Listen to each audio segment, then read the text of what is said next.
Nous voulons parler de la connaissance de Christ. La connaissance de Christ, c'est le thème de ce matin. La connaissance de Christ. La connaissance de Christ. Ok, on va prendre Jean, chapitre 4.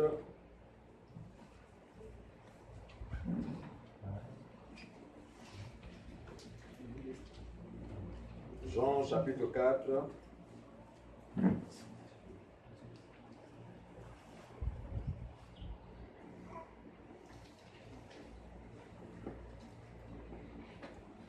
Le verset 22.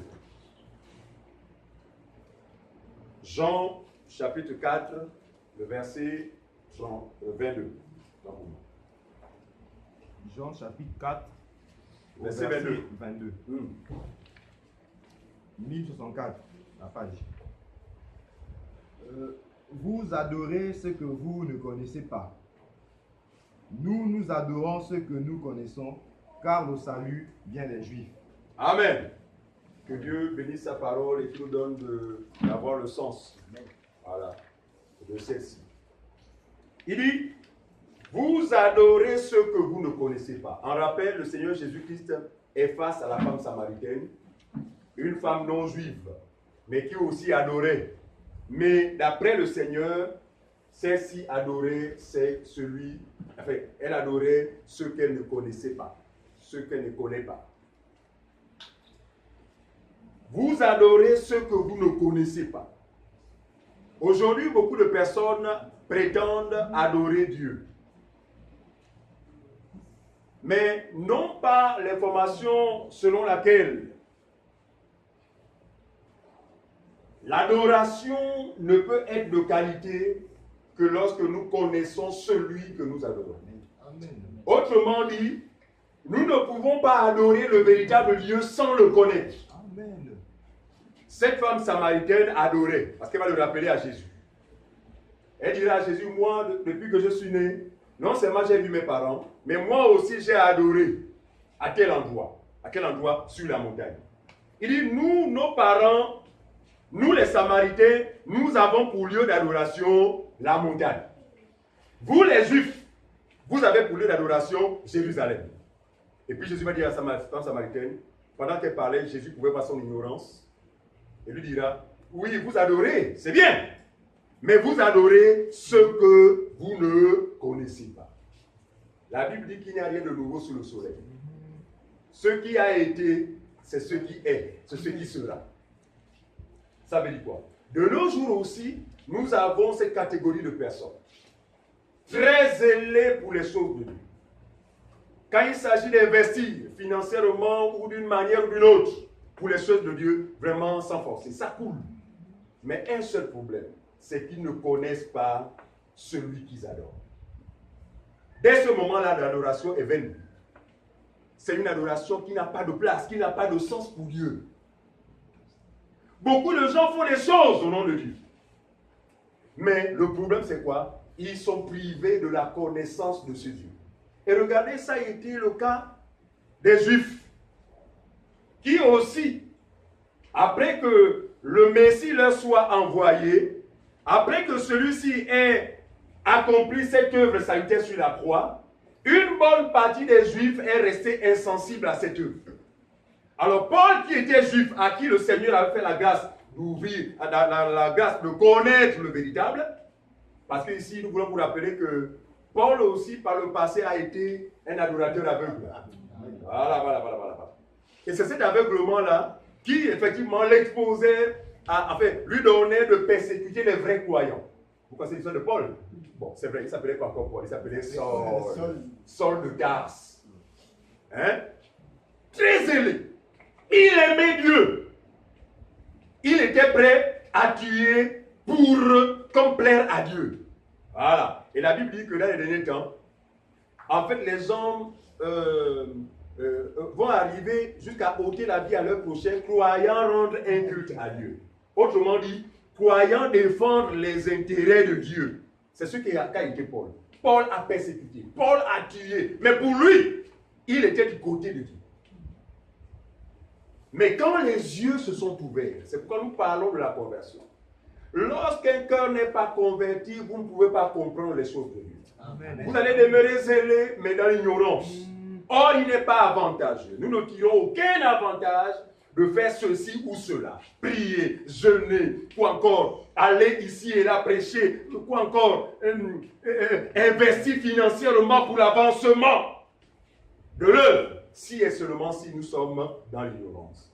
Mais lorsque ce même Saul a ouvert les yeux, il a dû réaliser son degré d'ignorance. Et qu'est-ce qui s'est passé? Il s'est repenti. C'est ce que nous appelons la repentance. La repentance, ce n'est pas ce qu'on nous fait faire dans les églises. On confesse tes péchés, on prend l'engagement. À partir d'aujourd'hui, je ne vais plus faire ça. Ce n'est pas ça la repentance. La repentance, pour Dieu, c'est quoi? C'est changer d'attitude. Et puis on voit que, après que Paul ait été éclairé, Paul n'a plus eu la même attitude. Même lorsqu'il s'est présenté devant les vrais frères, certains frères ont commencé à trembler comme, oh, pardon, fuyons. Et puis, à quelqu'un de rassurer, non, en fait, c'est vrai, il a été ce qu'il a été, mais gloire soit rendue à Dieu, les yeux se sont ouverts et il devient votre frère. Et il fut accueilli au milieu des frères et des sœurs. Donc, Paul n'est qu'un cas parmi tant d'autres. Alors, allons-y dans Romains chapitre 10. Paul va nous faire part d'une situation dont il souffrait intérieurement vis-à-vis de ses frères les Juifs, qui aussi sont restés insensibles, sont restés dans l'aveuglement, au point où Paul pouvait s'écrier en lisant. Romains chapitre 10. Je lis la parole de Dieu dans le livre de Romains, son chapitre 10, au premier verset. Voilà, premier à toi. C'est la page 1142. Voilà. L'édition Louis II. La Bible dit ceci. Frère, le vœu de mon cœur et ma prière à Dieu pour eux, c'est qu'ils soient sauvés. Pour eux, Paul dit, le vœu de mon cœur, c'est Paul qui parle, en tant qu'homme éclairé. Il n'est plus dans l'état d'ignorance dans lequel il était. Il dit, frère, ma prière pour Dieu, mon vœu pour eux qui s'adresse à qui? Il parle de ses frères les Juifs, qui, contrairement à lui, étaient restés dans l'ignorance. La suite, frère. Frère, le vœu de mon cœur, oui. Le vœu de mon cœur et ma prière à Dieu pour eux, oui, c'est qu'ils soient sauvés. C'est qu'ils soient sauvés. Il dit, je souhaite. Autrement dit, si ça ne dépendait que de moi, non, j'aurais tout fait pour que mes frères les Juifs soient sauvés. Verset 2. Verset 2. Je leur rends le témoignage qu'ils ont du zèle pour Dieu. Écoutez ce que Paul dit.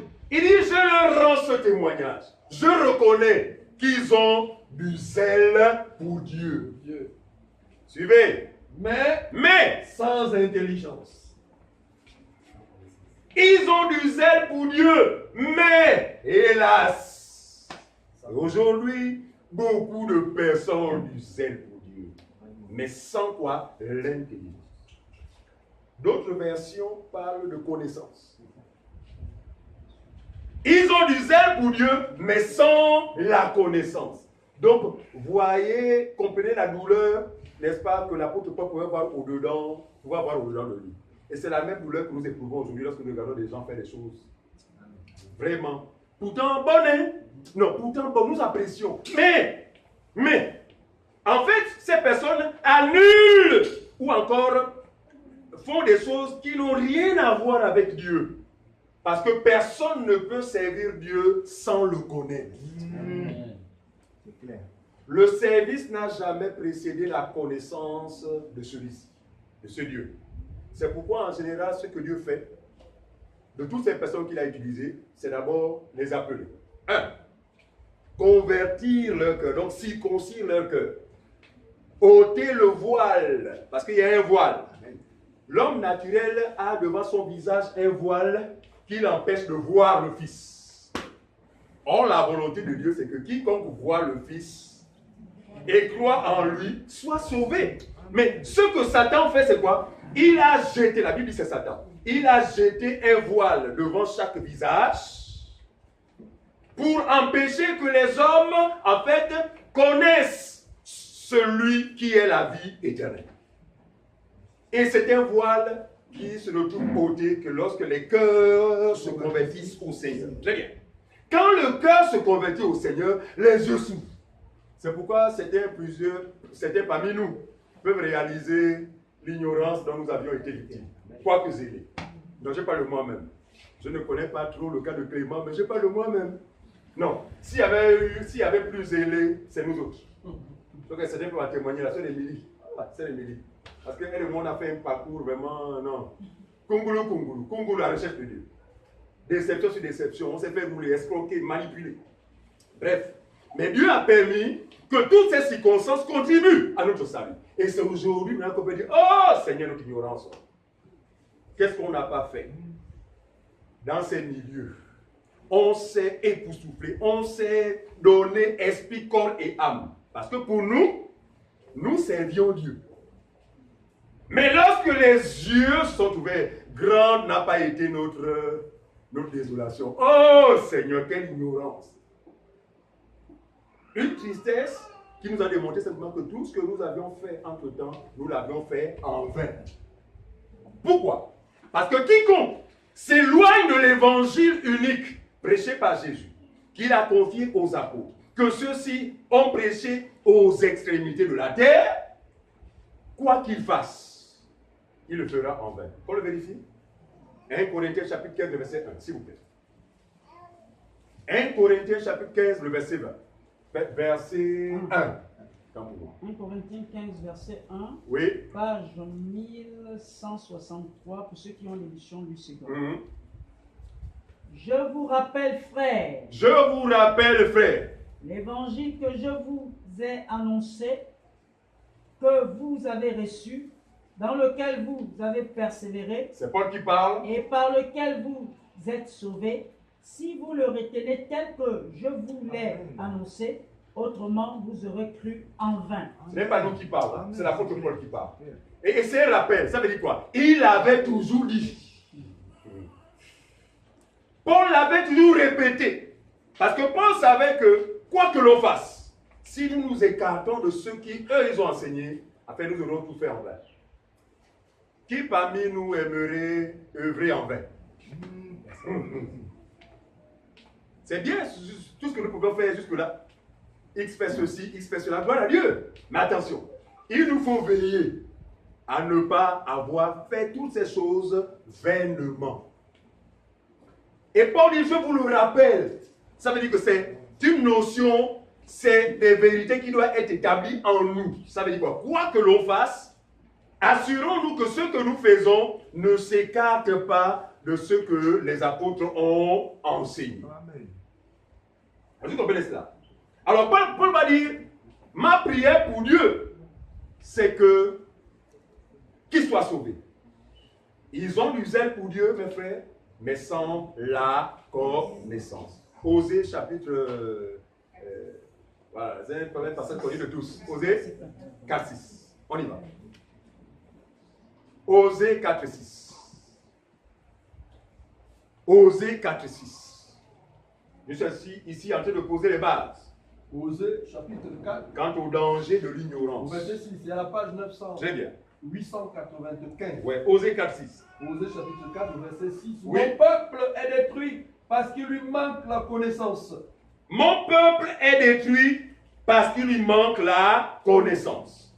Continue. Puisque tu as rejeté la connaissance. Puisque tu as rejeté la connaissance. Je te rejetterai. On s'arrête là. Puisque tu rejettes la connaissance, moi aussi, je vais te rejeter. Regardez. Lui second parle de mon peuple est détruit. D'autres versions. Mon peuple est détruit ou encore est jeté en enfer faute de connaissance.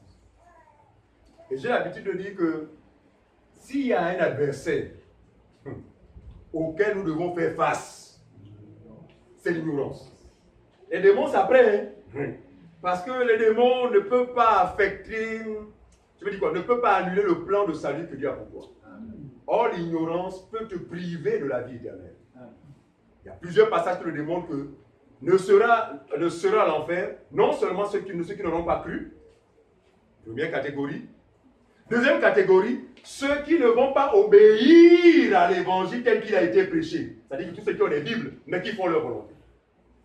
La troisième catégorie, ce sont les ignorants. Donc ceux qui disent, ah mon frère, même si le pasteur me trompe, Dieu voit mon cœur, moi je suis sincère. Voilà. Et d'aucuns pensent que, ah, même si le type enseigne de n'importe quoi, le plus important pour moi c'est d'être sincère. C'est à ce moment que nous disons que, en effet, plusieurs se retrouveront en enfer, mais en étant sincères. Autrement dit, ils y entreront sincèrement. Voilà. Ils ont été sincères. Mais leur sincérité les a enfermés dans l'ignorance. Le problème de Dieu, c'est l'ignorance. Le problème de Dieu, ce n'est pas la sincérité. Parce que il est venu dans le monde parce que personne n'a été sincère. Il faut qu'on le comprenne. Hein? Amen. Amen. Il faut qu'on comprenne que Jésus est venu parce que quand il regarde partout le monde sur la surface de la terre, il n'y a même pas un seul juste. Tout le monde est faux. Tout le monde est égaré. Tout le monde est hypocrite. Tout le monde est... Il dit, bon voilà. Dans cet état-là, il n'est pas possible pour eux d'être sauvés. Ce que je vais faire, c'est de descendre moi-même. Pour faire quoi? Pour prendre leur nature, la coller sur moi, afin de leur libérer. De telle sorte que moi, dans cette condition de péché-là, quand je mourrai, cette mort sera symbole de quoi? De la fin de ce qu'on appelle le péché. Amen. Amen. Amen. Et quand il en est ressorti, il en est ressorti sans péché. Amen. Et maintenant, l'invite qu'il adresse aux hommes sur la terre, c'est quiconque croira en moi, la justice que j'ai obtenue de Dieu lui sera imputé. C'est pas ce que vous comprendre. Voilà le christianisme. Hein. Nous ne sommes pas de ceux-là qui présentons qui falsifions l'évangile. En ce sens que pour être sauvé, attention, il faut d'abord abandonner le péché. Mais ta nature c'est le péché, tu vas abandonner ça comment? C'est la question que nous posons. Oh, mais je vais abandonner le péché. Moi, c'est ma nature. Dieu a convaincu que ma nature est pécheresse. Comment me demande-t-il d'abandonner le péché? Il y a un problème. C'est que tu n'as pas compris l'évangile, ou tu l'as falsifié, ou tu l'as renversé. Amen. Jésus est celui qui est conscient de ce que chacun de nous a hérité de d'Adam, la nature pécheresse. Le péché est une nature, le péché n'est pas un acte. Est-ce que c'est clair jusque-là? Si ce n'est pas clair, arrêtez-moi. Parce que le but, ce n'est pas de trop parler. Le but, c'est que l'Assemblée comprenne le bien fondé de ce que nous parlons. Est-ce que c'est clair jusque-là? Donc, Dieu sait que tous les humains ont eu pour héritage la nature pécheresse. Et quand Dieu vient, il ne vient pas pour ceux qui sont saints. Il a dit non. Il dit, jamais vous avez vu un médecin aller soigner celui qui est bien portant. En fait, il parlait de lui-même, il ne parlait pas du médecin de l'hôpital de Bénin. Il ne parlait pas de celui de l'hôpital général. Il parlait de lui-même. Donc, vous dites que je suis conscient, je sais que vous êtes malade, mais c'est pourquoi je suis là. Moi, je suis venu pour accueillir des gens malades, parce que je suis le médecin. Celui qui mettra sa confiance en moi sera guéri. Amen. C'est pourquoi nous, avant de parler des guérisons de la chair, nous voulons parler de la vraie guérison. Amen. Parce que pour nous, ça ne nous aura servi à rien, à quelqu'un d'être guéri du cancer, ce qui est une bonne chose. Ça nous le connaissons. Et nous disons que si ça ne dépendait que de nous, on aurait seulement rapidement guéri toutes ces personnes-là. Parce que non, nous souffrons avec eux, ce n'est pas facile. D'accord? Ok, voilà Dieu. Guéri du cancer. Du cancer. Témoignage. Oh, c'est vraiment, quand ma chère, papa m'a damé la chose. Et puis voilà maintenant, voilà les résultats. Amen. C'est bien. Mais qu'en est-il de ton âme? Et Jésus va dire, à quoi servirait-il à un homme de jouir de toutes ces choses si à la fin, c'est la mort éternelle? Comprenez bien qu'à partir de ce moment-là, il y a des priorités. Ça veut dire que quoi que l'on peut désirer, n'est-ce pas, de la part de Dieu, assurons-nous que ce qui est fondamental nous a été accordé. Amen. Pour nous, ce qui est fondamental, c'est le don de la vie éternelle, frère. Ici, nous voulons fait taire les faux prophètes qui ont enseigné en disant que non, tu sais, tu as reçu la vie éternelle. Attention, c'est une vie éternelle que tu peux perdre. Il faut veiller sur ta façon de te conduire au risque de perdre la vie éternelle. Attention, si cela est possible, on ne parlerait pas de vie éternelle. C'est le français, non? Mais pourquoi les gens ne comprennent pas le français? Vie éternelle. Chez moi, en langue vernaculaire, c'est Emenosa peke na peke. C'est fort.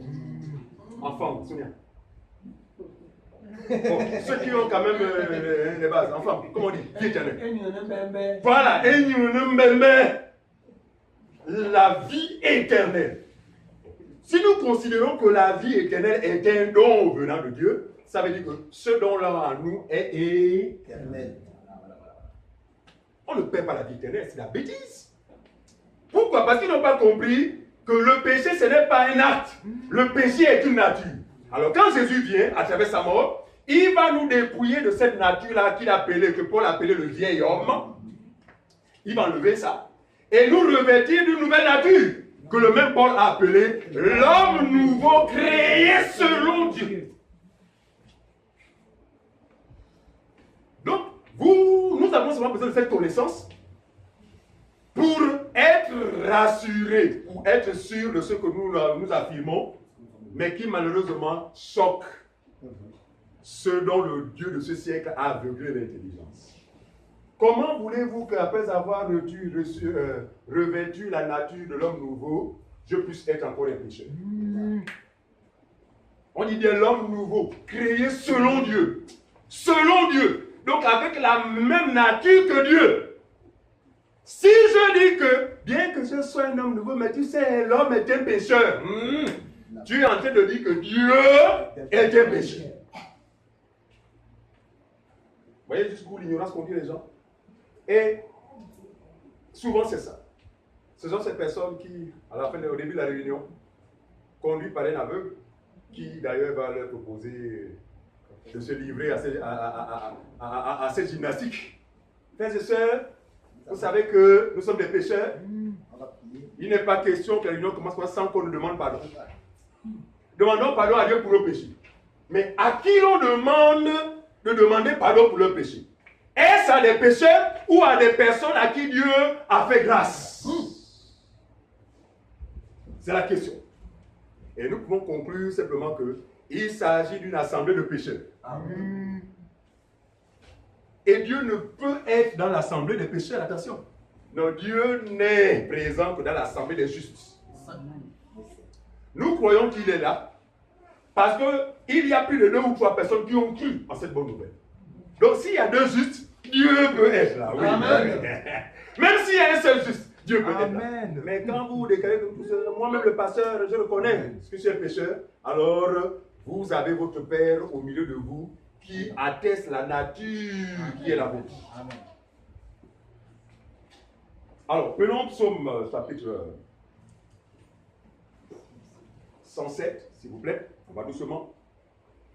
Le Psaume 107, le verset 20. Psaume 107.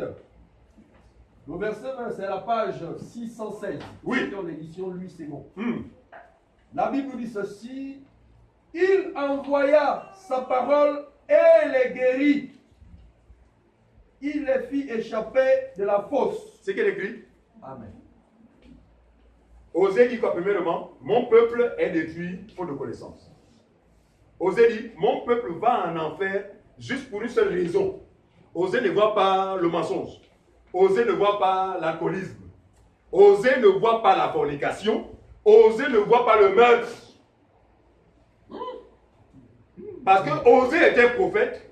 Osée sait que même si tu es meurtrier, la justification est possible par la foi en celui que Dieu a envoyé.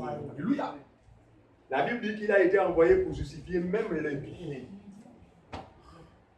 Mais un impie, c'est le pire des pécheurs. Mon Dieu. Celui qui, lorsqu'il sort, même quand il considère quelqu'un, il dit bonjour mon frère. Il va se dire que oh, c'est lui qui veut tuer. Hein? C'est vrai que l'homme est hypocrite, non? C'est lui l'assassin, il a été prouvé, là il sort de prison. Quand vous le connaissez comme ça, oh, comment ça va? Ah, vraiment, c'est content de te voir. Bon, on fait comme ça. Ah! Si tu avais appris que s'il avait tué en utilisant une latte, comment ça va ses mains? Oh, ce sont les mains qui ont tapé la latte. C'est pas ce que je comprends. Mais regardez, Jésus est, l'amour de Dieu est tel que il n'a pas tenu compte de ce que nous avons fait. Parce que si c'est sur cette base, ce que nous disons, si c'est sur la base de ce que nous avons fait, je vais poser la même question que Jésus avait posée à cet hypocrite qui voulait lapider la pauvre femme. Lequel d'entre vous est irréprochable? Qui est sa main? Donc arrêtez de pointer du doigt les gens sur la base de leurs actes. Arrêtons. Nous, notre inquiétude ou notre combat, ou encore la souffrance qui est la nôtre, a rapport avec la connaissance de la vérité. Donc pour nous, ceux qui ne connaissent pas la vérité, ou ceux qui falsifient la parole de Dieu, pour nous, ils sont des adversaires. Amen. Voilà. Amen. Parce qu'ils touchent à ce que nous sommes devenus. Amen. Voyez-vous, en Jésus-Christ, nous partageons la même nature que lui. Amen. Or, Jésus, c'est qui? Jésus, c'est la parole. Donc, nous sommes devenus des hommes et des femmes parole. Qui touche à la parole, nous touche. C'est pourquoi on a souvent mal lorsque les gens falsifient l'évangile. Nous pleurons lorsque les gens commercialisent l'évangile. Parce que nous reconnaissons en l'évangile. Mais qu'est-ce qu'ils font de nous? Et à partir de ce moment-là, nous ne pouvons laisser insensibles si ce n'est de nous prononcer. Voilà. Nous prononçons, nous dénonçons, mais en même temps nous apportons la lumière sur ces points. Il dit, donc après que Osée ait attesté que le peuple va en enfer pour une seule raison, l'ignorance, le prophète David à son tour dira, et face à cette situation, le Seigneur envoya sa parole. Le Seigneur envoya quoi? Sa parole. Où? Dans le monde. Mais sa parole, c'est qui? C'est Jésus. Au commencement était la parole. C'est la récitation des de l'éveil. On y va. Au commencement était la parole. Ensuite, la parole. Ensuite, la parole était Voilà, verset 14. Et la parole s'est faite chair. Amen. Pleine de grâce et de vérité. Donc la parole qui était au commencement, esprit et vie, s'est matérialisée. Donc quand le prophète dit, et il envoya sa parole, ici le prophète parle de Jésus. Parce que la Bible dit, les prophètes, les psaumes ont parlé de lui. Regardez, quand la parole vient dans le monde, elle fait face à quelle catégorie de personnes? Des pécheurs, des abominables. Qui sont-ils? Vous et moi. Des abominables, des impies. Mais la parole descend avec un but. Attention. C'est de faire quoi? De nous guérir. Autrement dit, de nous ouvrir les yeux afin que nous passions du royaume des ténèbres pour le royaume de lumière. Afin que nous passions du royaume des ténèbres pour le royaume de Dieu. C'est la parole seule qui peut amener l'homme à cette expérience. Paul a été, victime, a joui de ce bienfait. Nous qui croyons aujourd'hui, avions joui de ce bienfait.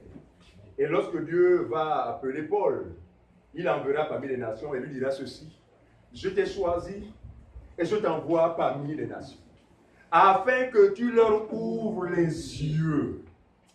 Ça veut dire quoi? Avant que la parole soit envoyée, tous les hommes étaient dans les ténèbres. Nous tâtonnions, nous étions des aveugles. Voilà. Nous étions des aveugles nés. Parce qu'il y a l'aveugle. Il y a l'aveugle qui, bon, il voyait bien, il est bien né. Il n'est pas né aveugle, mais 12 ans, 14 ans, 25 ans. Mais en ce qui nous concerne, la Bible dit nous étions des aveugles nés. Pourquoi? Parce qu'on est né dans le péché. Nous sommes dans le péché. Et donc, la parole vient, c'est quoi? C'est pour nous délivrer de cette situation. Regardez, la délivrance que les gens cherchent derrière les huiles, derrière les eaux, vous ne l'obtiendrez jamais. Amen. Amen. Ouais. si ce n'est d'être victime de moins pendant un moment d'une séduction venant de la part de Satan. Parce que pour lui aussi, mettra en place des moyens de vous maintenir dans l'ignorance. Sachant que vous n'avez pas expérimenté la vraie délivrance. Nous sommes choqués, chers internautes, vous qui nous regardez, chers frères et sœurs, de savoir que les conducteurs aveugles conduisent des gens qui soupirent après un soulagement, après la paix tant recherchée. Les conduisent ces personnes vers les supports, que sont les eaux, que sont les huiles, que sont les chapelets, du sel, du citron, du Coca-Cola maintenant, j'aime cette télévision. Du Coca-Cola. J'ai vu un monsieur prendre un bain avec du Coca-Cola sous la conduite d'un prophète. Il verse le Coca lorsque nous connaissons les méfaits du Coca. C'est compliqué. C'est le prophète qui verse pour lui, c'est la délivrance. Mon peuple est détruit faute de connaissance. Si ce dernier pouvait découvrir que la délivrance passe par quoi? Par la connaissance de la vérité. C'est pourquoi vous allez voir, nous n'allons jamais nous livrer dans cette assemblée à des pratiques mondaines, à des pratiques fétichistes. Parce que pour nous, la vraie délivrance ne peut être expérimentée que sur la base de la vraie parole. Qu'est-ce que Jésus a dit? Vous connaissez quoi? Non, le mensonge. Vous connaissez l'huile. L'huile. Vous connaissez le sel. Vous connaissez le Coca-Cola. Vous connaissez le savon. Le parfum bien-être. C'est ce que Jésus a dit. Qu'est-ce qu'il dit? Vous connaîtrez la vérité et la vérité vous affranchira. Non. Il vous suffira, bien que vous soyez des impies, d'accéder à la vérité et celle-ci va vous affranchir. Affranchir, les Français un peu faibles. Mais regardez, concevez affranchir comme le fait de se trouver au préalablement dans un gouffre. Oui, voilà. Définissez ça comme nous vous en voulons. Mais dans un gouffre où vous avez essayé par vos propres moyens d'en sortir, rien ne s'est fait. Mais regardez maintenant le moyen ou encore l'échelle. Voilà. Vous êtes dans une citerne plus profonde que celle dans laquelle Joseph a été jeté. Voilà. Très profond. Vous avez essayé de faire jouer les équilibristes. Parce que même quand vous le faites un moment, les membres se fatiguent. Allez, très bien. Vous avez usé de tous les moyens. Maintenant, regardez ce que Jésus fait. Jésus dit, ok, mais moi je t'aime. Je t'aime. Je sais que tu te retrouves là-bas parce que tu as commis ce que moi je n'aime pas. Mais moi je t'aime. Mais regarde, je vais te faire descendre l'échelle. Nous pensons au prophète Jacob. Amen. Il dit, je vais te faire descendre l'échelle. Autrement dit, tu ne pourras remonter sur la surface de la terre que par l'échelle. Il n'y a pas d'autre moyen. C'est ce que Jésus va dire autrement. Je suis la vérité et la vie. Ensuite, personne ne peut monter à la surface que par l'échelle. Et nous disons que l'échelle que Jacob avait vue, ce n'était rien d'autre que la personne du Seigneur Jésus-Christ. C'est pas ce qu'on comprend. Donc il n'y a pas d'autre moyen pour les humains d'être sauvés. La Bible dit dans Actes chapitre 4, verset 12, il n'y a de salut en aucun autre nom qui a été donné parmi les hommes et par lequel. Est-ce que vous comprenez ça? Non, il est le seul chemin. Il ne faut pas inventer des choses. Ne mettez pas la place des hommes, ne mettez pas la place de ce chemin des humains. Parce que cet humain-là qui va se faire passer pour un chemin, quand tu marcheras sur lui, il finira par crier, il dit, ah, il te fait mal. Et quand quelqu'un te dit, tu me fais mal, il va bouger, tu vas tomber. C'est pas ce que je comprends. Et c'est un chemin qui n'est pas réservé seulement à 2 ou 3 personnes. Enfin, à des milliers de personnes. Qui peut supporter sur son dos des milliers de personnes? Non, je ne parle pas la manière des hommes, c'est pour vous aider à comprendre. C'est parce que vous comprenez mon langage. Voilà. Donc, Jésus est ce chemin unique sans lequel il n'y a pas la vie éternelle. Donc, pour nous, ce chemin, c'est la connaissance de la vérité. Mais quand je parle de connaissance de la vérité, c'est vague. C'est qui la vérité? Nous, on ne dit pas c'est quoi la vérité, parce que pour nous, la vérité n'est pas une chose. Nous disons que c'est qui la vérité? Réponse. C'est Jésus. Pourquoi vous le dites? Ah, merci. Il dit, je suis la vérité. Donc, la vie éternelle passe par quoi? Par la connaissance de la personne de Jésus. Celui qui ne connaît pas Jésus ira dans le lac de feu. Maintenant, précisons la nature de cette connaissance. Si vous allez dans un endroit public, tel que le marché de Montbouet ou à Rio, posez la question à quiconque vous verrez devant vous. Mon frère, tu connais Jésus? Réponse. Réponse systématique. Oui. Oh oui. Je connais Jésus. Oh, même. Sur quelle base tu connais? Oh, mais moi je prie. Je prie. Mon église est même là à côté, c'est moi à côté là. Là, j'ai mentionné. Vous voyez comment les gens. Non, Satan a réussi à tromper les gens. Non, Satan sait que dans cette façon, dans ce raisonnement, les gens sont très loin de la vérité. Par conséquent, ils ne sont pas sauvés. Regardez, beaucoup ont connu Jésus sur la base de celui que l'on vend au marché à 2000 francs. Le connaissez-vous? Il y a un Jésus qui se vend au marché. 2000. Géant poster. Géant poster. Un monsieur mignon. Aux yeux bleus. On va préciser comme ça. Aux yeux bleus.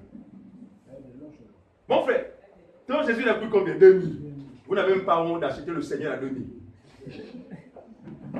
C'est triste. Hein? Le Seigneur, si c'est vraiment le Seigneur, 2000. Non, frère. Notre Seigneur, frère, son prix n'a pas de prix, frère. Regardez à quoi vous le disait. 2000. Et quand vous l'achetez, vous êtes l'homme le plus heureux. Collé dans la maison. Avant de coller, frère, d'abord avertissement aux enfants. Attention, ne jamais griffonnner sur mon Jésus. Et tous les matins, il devient le repère. Il protège. Oh, maintenant, avec l'affaire d'accident là, on est allé au travail, pardon, je vais d'abord aller prier mon Jésus. Voilà. Et c'est un Jésus parfois qui a un cœur, je ne sais pas où il a eu ce cœur là. Il a peut-être lâché de lui-même. Bref, non. Si c'est de cette connaissance, si c'est la connaissance de Jésus que tu as, tu n'es pas sauvé, du moins jusqu'au moment où nous parlons. Et puis il y a un Jésus qui a été présenté par les églises de réveil. Un Jésus, un marchand, un commerçant. Voilà. Jésus des églises de réveil. Non, si tu fais comme ça là, il faut d'abord donner, puis Dieu va te donner. Voilà. Le Jésus commerçant. Non, nous ne le connaissons pas. Ce n'est pas celui, n'est-ce pas, que nous croyons. Donc, connaître Jésus, faire ici, c'est déterminant. Pourquoi? C'est quoi? C'est la possibilité d'accéder à la vie éternelle. Regardez, le prophète Salomon va dire ceci. Prenons, Psaume, Proverbe 14, 12. Proverbe 14, 12. Écoutez ce que le prophète Salomon va dire. Proverbe 14, 12. Proverbe 14, 12. Voilà. Proverbe 14, 12. Vous y êtes? Celui dont 12. Telle voie paraît droite à un homme, mais son issue, c'est la voie de la mort. C'est qu'il est écrit noir sur blanc. Il dit, une voie, une façon de faire peut paraître à tes yeux bonne. Mais ce n'est pas toujours la vie de Dieu. Ce qu'il faille rechercher, c'est, mais que pense Dieu de ma manière de faire? Voilà. Voilà le bon raisonnement. Telle voie paraît bonne, droite pour un homme, mais son issue, ça veut dire qu'après toutes ces choses, la fin c'est quoi? C'est le lac de feu. Mais il envoya sa parole, non seulement il les guérit, mais les préserva de la fosse. C'est ce qui est écrit, non? Donc la parole vient non seulement pour nous guérir, ça veut dire que quoi? Nous redonner la vie, parce que dans le péché nous étions morts. Non seulement on est devenu vivant en Christ, mais c'est que la condamnation n'est plus notre partage. D'où ce que Paul va dire, il n'y a plus de condamnation pour tous ceux qui sont en Jésus-Christ.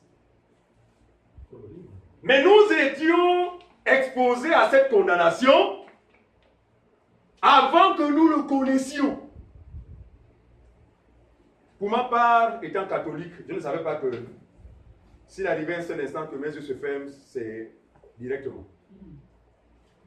Et puis, bon, j'ai entendu, non, les catholiques, vraiment, oh non, ils sont mauvais, non, il faut venir. Et puis, hop, je me suis converti à l'église éveillée. Ce qui n'a rien à voir avec la conversion à Christ. Amen. Parce que nous faisons la différence entre se convertir à une religion ou à un mouvement religieux qu'à Christ. Et puis, là-dedans, voilà pour moi, sur la base de ce que j'entendais, et je pouvais oser faire des affirmations gratuites telles que aujourd'hui, c'est à dire que je meurs, je sais que je suis sauvé. N'est-ce pas une bonne déclaration? Maintenant, posez-moi la question, sur quelle base, monsieur Dieudonné, affirmez-vous ces choses? Posez-vous cette question. À la base des œuvres. Parce qu'on m'avait dit ceci. Pour être sauvé, non, comme j'ai dit film là, laisse-moi la cigarette. Comme tu as copine, elle n'est pas ta femme, laisse ça. Comme tu vas en boîte de nuit là, laisse ça. Regarde, d'aucuns ont dit, quand Jésus reviendra, toutes ces personnes, tous ces chrétiens, ils appellent ça chrétiens. Tous ces chrétiens qui seront en boîte de nuit. Autrement dit, tout ce que le Seigneur surprendra en train de commettre des actes blâmables à cause de ce qu'il les trouvera en train de faire ça, l'enfer est assuré. Arrêtons de nous tromper. Mais imaginez un seul instant que ce dernier ait reçu le gratuitement la vie éternelle avant qu'il ne pose ses actes. Il est déjà sauvé, la vie éternelle lui a été accordée. Et cet acte ne sera en rien un frein en son enlèvement. Pourquoi? Parce que l'enlèvement se fera sur la base du sceau de Dieu dans la vie des hommes. Ça veut dire quoi? Quiconque n'aura pas ce sceau ne sera pas enlevé. Vous vous souvenez de ce qui s'est passé au pays d'Égypte? Quelles sont les maisons ou les familles qui ont été détruites quand l'ange de la mort a sillonné l'Égypte? Je vais dire un. Toute maison, belle soit-elle, à l'intérieur de laquelle les familles s'assemblent tous les soirs pour le culte. Parce que Dieu voulait s'y monter en cela, déjà, c'était déjà une manifestation de la grâce. Pour dire que moi, ce n'est pas la base de vos œuvres, mais ce qui va vous sauver, c'est quoi? C'est la marque de mon sang sur vous, c'est tout. C'est tout. Nous voulons dire que même dans la maison où, sur laquelle on avait mis le sang sur le linteau, même si dans cette maison, quelqu'un était ivre. C'est ça. C'est là où nous choquons les gens. Non, nous ne voulons pas dire que l'ivresse est une bonne chose. Mais nous refusons de croire qu'à cause de ces choses, on peut prétendre être privé de la vie éternelle. Moi, je ne suis pas un ivrogne. Gloire à Dieu. Et d'ailleurs, c'est ce que nous attendons des vrais croyants. Parce que le vrai croyant ne lui dicte pas sa vie. Oh non, tu ne dois plus faire ça. Non, mais c'est la vie de Dieu en lui qui est censée le conduire. C'est ce que nous disons. La Bible dit que ce sont ceux qui sont conduits par l'Esprit de Dieu. En Christ, on est conduit. On n'est pas soumis à des dogmes. Ne fais pas ceci. Attention, si tu manques une mauvaise pensée, oh attention, dès que tu vois la pensée, dis fouille.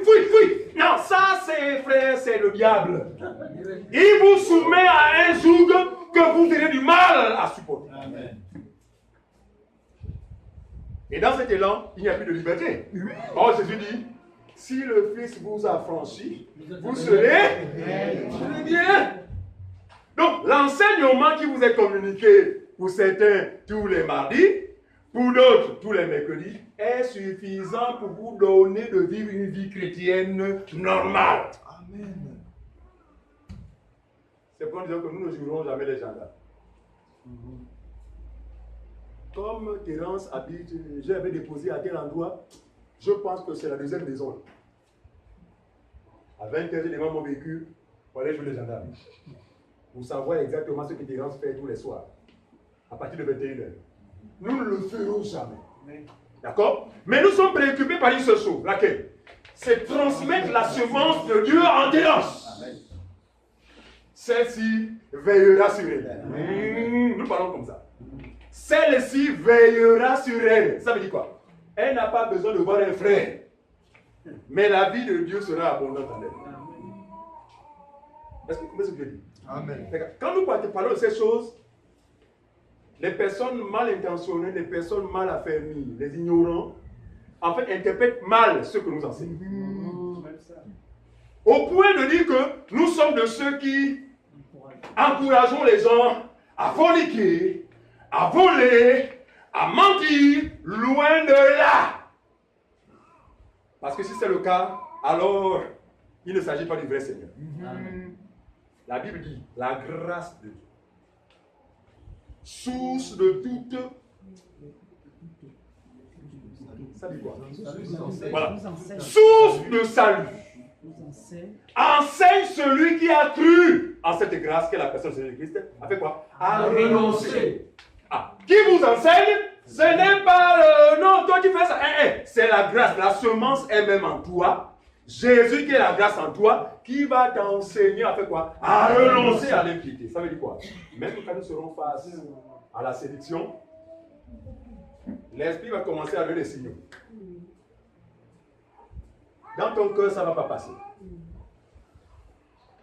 À plusieurs reprises, des faits sont venus vers moi pour dire, regarde, bon, j'ai quelle situation? Quelle va être mon attitude? Je vais les renvoyer au Saint-Esprit. Je dis, mais toi-même, qu'est-ce qui atteste dans ton cœur? Vraiment pour ça, vraiment, ça va mon cœur. Oh, je dois obéir donc à ce qui se passe en bas. Oui. Pourquoi? Parce que je suis conscient que lui seul est mieux placé pour nous conduire dans les voies de Dieu. Est-ce que vous comprenez cela? Donc, loin de nous d'encourager les gens dans le mal. Parce que si nous le faisons, ces personnes auront forcément des conséquences dans leur chair. À celui qui prend le plaisir à forniquer, rassure-toi, tu auras des conséquences dans ta chair.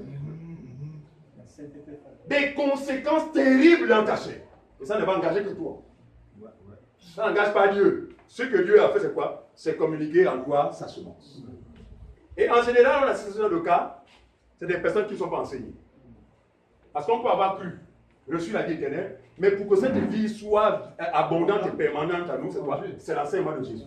Voilà. Donc celui qui néglige l'enseignement, ce n'est pas étonnant, bien qu'il soit un frère, mais dans la bêtise, dans le vol, dans le mensonge, la corruption, la fausseté. Pourquoi? Parce que la semence n'est pas permanente en lui. Mais s'il a été sauvé, il est sauvé. Comment voulez-vous que nous l'enlevions sur sa vie? Quel pouvoir avons-nous de retirer le salut dans la vie des frères? Qui sommes-nous? Puisque nous aussi avions eu joui de cette grâce. Mais il envoya sa parole et les guérit. Et c'est signifie quoi? Les détournant de la fosse. Ici, le prophète, quand il parle de la fosse, il parle de l'enfer. Donc, grâce à la connaissance de la vérité, nos âmes échappent à la mort éternelle. Amen. Est-ce que c'est clair pour tout le monde? J'ai dit, ce matin, on ne court pas. Personne ne nous poursuit. Mais allons-y pas à pas, mais pourvu que chacun se retrouve. Qui est perdu? Qui est perdu? Est-ce que quelqu'un est perdu parmi nous? Ou quelqu'un ne comprend pas? Jusque-là, c'est bon. On peut continuer. Ne le dites pas oui pour le plaisir de dire oui. Nous sommes toujours prêts à revenir. C'est bon? Voilà. Alors, évoluons. Allons-y. On va prendre Hébreux, s'il vous plaît, le verset 8. Hébreux, le chapitre 8, le verset 8 à 11. Quelqu'un va lire à haute et intelligible voix. C'est à la page 1222. Hébreux chapitre 8, à partir du verset 11. C'est ça, non? 8, non, voilà, Hébreux 8, 8 à 11. Hébreux chapitre 8, du verset 8 à 11. C'est à la page 1222. Oui? Je lis la parole de Dieu. On suit la lecture, s'il vous plaît. Car c'est avec l'expression d'un blâme que le Seigneur dit à Israël. C'est avec l'expression des blâmes que le Seigneur dit à Israël. Réveillez tous ceux qui dorment à côté de vous, s'il vous plaît. Parce que je pense que ce sont les nos lits. C'est parce que le sommeil, on en a fini avec le sommeil. Hein? Faisons cet effort-là, vraiment, lorsque nous nous assemblons, vraiment de lutter un peu. Pourtant, on a donné ici la permission que quand quelqu'un se sent mal, lève-toi même, il n'y a pas de problème, lève-toi. Histoire d'éviter le sommeil pour ne pas passer à côté de ce qui est dit. On y va. Je reprends. Oui. Car c'est avec l'expression d'un blâme que Oui. le Seigneur dit à Israël. Il dit à Israël, Voici les jours viennent, dit le Seigneur, oui, où je ferai avec la maison d'Israël et la maison de Juda une alliance nouvelle. une alliance nouvelle. C'est le prophète Jérémie qui annonce l'alliance de Jésus. On continue. Non comme l'alliance que j'ai traitée avec leur père Oui, le jour où je les saisis par la main oui, pour les faire sortir du pays d'Égypte. mhm, Car ils n'ont pas persévéré dans mon alliance. oui, Et moi aussi, je ne me suis pas soucié d'eux, dit le Seigneur. oui. Mais voici l'alliance que je ferai avec la maison d'Israël. Voici l'alliance que je ferai avec la maison d'Israël. Après ces jours-là, Après ces jours-là, dit le Seigneur. je mettrai mes lois dans leur esprit.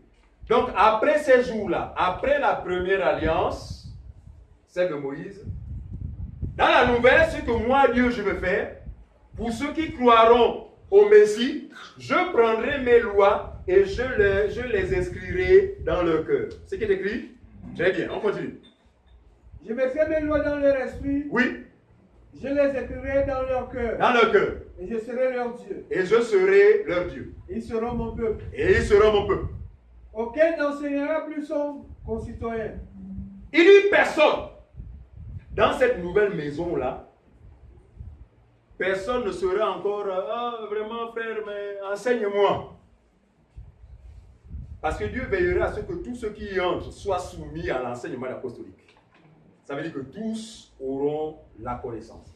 Maintenant, cette connaissance devra être progressive. Parce que, et graduelle dans la mesure où nous croissons aussi, d'accord? On est bébé, on n'aura pas la même compréhension des choses à 12 ans ou à 15 ans. Voilà. Mais ce que Dieu fait, après avoir sauvé une âme, c'est quoi? Déjà l'exposer au lait, donc aux enseignements.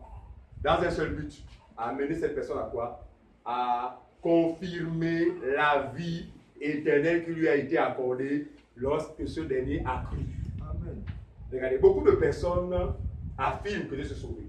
Mais la confirmation, nous ne l'avons pas. Ce que vous appelez la confirmation, c'est quoi? C'est la connaissance de la vérité. Non, vous n'avez pas la connaissance. Ça veut dire que cette vie éternelle là, on ne peut pas affirmer, mais ce n'est pas clair.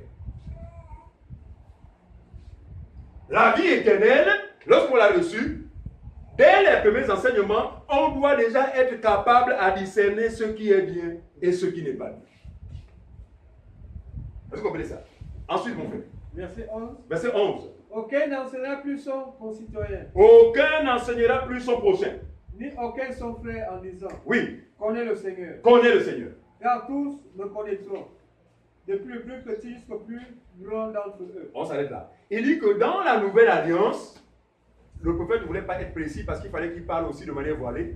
En fait, le prophète parlait de l'église. Il dit, dans l'église véritable de Jésus, tous me connaîtront. Depuis le plus petit, comme ce jeune homme, jusqu'au plus grand. Tous doivent me connaître. Tous me connaîtront. Et en cela, c'est la quoi? C'est la confirmation que ils ont effectivement reçu quoi? La vie éternelle. Ce n'est peut-être pas clair, mais Jésus va le dire autrement. Jean chapitre 17, verset 3. Jésus va le dire autrement. Jean chapitre. Ça dit que Jésus va parler plus clairement que le prophète Jérémie. Jean chapitre 17, Oui, au verset 3. Jean chapitre 17, le verset 3. Page 1085. Oui. La Bible nous dit ceci. Or, la vie éternelle, c'est qu'ils te connaissent, toi, le seul vrai Dieu, et celui que tu as envoyé, Jésus-Christ. Arrêtons-nous là. Vous voyez bien que Jésus, là, cette fois, il a été clair. Il dit quoi? Or, confirmer la vie éternelle, ou encore la confirmation de la vie éternelle, passe par quoi? Par la connaissance du Dieu unique. Non, Dieu unique. Amen. Non, ce n'est pas parce que nous croyons que le Dieu est celui qui agit par le Saint-Esprit, qui agit par Jésus et qui agit par lui-même, parler comme ça comme des hommes, que nous adorons trois dieux. Que les musulmans qui nous écoutent et qui nous regardent le sachent. Nous sommes loin d'adorer plusieurs dieux. Pourquoi? Parce que nous avons cru au Dieu des Juifs. Et jamais Dieu n'a permis aux Juifs d'avoir d'autres dieux à côté de lui. Je suis le seul Dieu, celui qui vous a fait sortir. Alors si c'est ce Dieu, nous voyons mal en train d'adorer trois dieux. Mais il dit, oh la vie éternelle, c'est qu'ils te connaissent toi. Toi, c'est le Dieu unique. Et celui que tu as envoyé. Qui a été envoyé, c'est Jésus. Mais pourquoi le connaître? Point d'interrogation. Pourquoi il nous faut le connaître? Parce que c'est lui qui a les paroles de la vie éternelle. C'est pas ce que comprendre, mon Dieu.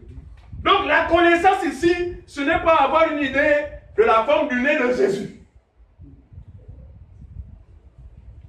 Ce n'est pas avoir une idée de la couleur des cheveux de Jésus. Parce qu'il y a des assemblées où il passe le temps à chercher la couleur des cheveux de Jésus. On n'en a pas besoin. Ce dont nous avons besoin, c'est quoi? C'est connaître sa parole. Parce que quand on parle de Jésus, c'est la parole. Or, la vie éternelle, c'est qui te connaissent, toi le Seigneur, et celui que tu as envoyé. Pourquoi? Parce que celui que tu as envoyé est venu délivrer un message.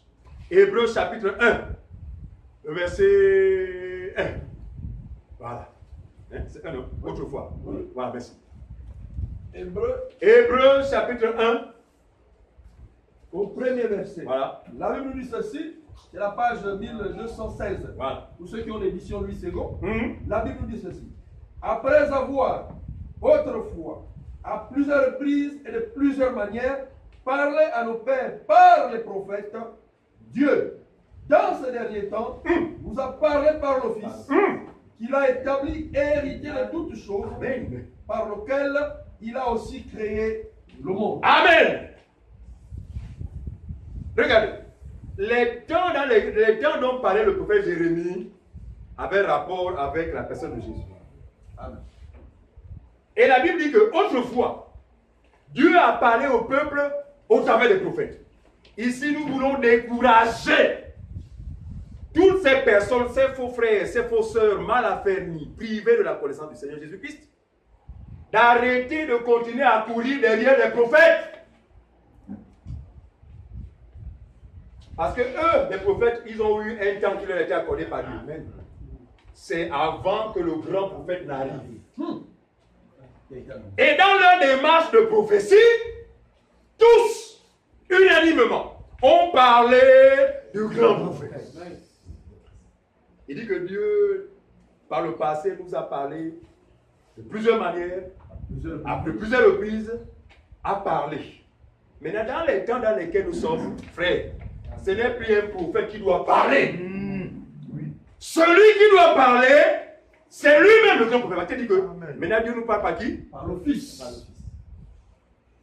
Et ce n'est pas étonnant pourquoi même Dieu lui-même a confirmé en disant que Celui-ci est mon fils bien-aimé, en qui j'aime. Quand Dieu parle comme ça, il n'est pas bête. Dieu sait que vous n'aurez pas la vie si ce n'est pas ce monsieur que j'ai envoyé. C'est pourquoi vous avez intérêt à l'écouter. Aujourd'hui, que font les gens? Les gens préfèrent écouter des prophètes magiciens. De Baal. Parce que le constat que nous faisons aujourd'hui, c'est que les gens confondent la prophétie avec la divination. Vous savez, il n'y a pas un écart considérable entre ces deux domaines. Celui qui pratique la divination peut être, pour celui qui n'a pas la connaissance, considéré comme étant un prophète. C'est pourquoi vous avez vu que la plupart des ignorants courent derrière ces gens-là. Pour s'attendre à quoi? Non pas à ce que ceux-ci leur révèlent le Fils qui donne la vie éternelle, mais à ce que ceux-ci leur disent, je vois dans ta vie. C'est ça, non, c'est pas? Oui, je vois les kystes. Voilà. Je vois les myomes. Je vois les kystes. Je vois qu'il y a une promotion qui est là, mais tu as un collègue, je vois Rodrigue. Oh, papa, Bassé. Donc quand je parle de Bassé, c'est parce que la main est devenue pour eux le Bassé. Voilà. Vous comprenez mon langage? La main qui est sacrée est devenue le Bassé. Et puis, quand tu as fait des déclarations, là, ça commence déjà à trembloter plus sur l'esprit d'émotion. Comme pour dire que regarde encore bien. Scanner. Dans ta maison, je vois un truc jaune.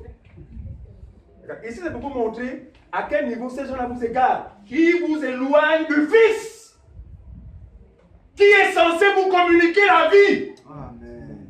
Amen. Pour vous amener des futilités. Oh, dans ta maison, je vois, on dirait un truc jaune. Dans ta chambre, un truc jaune. Où est le rapport du truc jaune avec la vie éternelle? Et ce sont des gens qui sont maintenant comme dans une démarche de probabilité. En ce sens que dans une maison, la couleur rouge est forcément présente. Attends, arrêtons ça. Mais comme ils ont affaire à des aveugles, et ils sont conscients de ce qu'ils sont en train de vous manipuler, mais vous êtes aveugles. Oui, papa, oui, parce qu'en son temps, j'ai mon sac rouge. Ah voilà. Tu vois? Est-ce que j'habite avec toi? Non, papa. Est-ce que je connais ta chambre? Non, papa. Il est en train de vous éloigner du Fils. Parce que la vie éternelle, c'est qu'il te connaisse, toi le seul vrai Dieu, et celui que tu as envoyé. Pourquoi celui que tu as envoyé? Parce que c'est lui qui communique les paroles qui donnent la vie. Amen.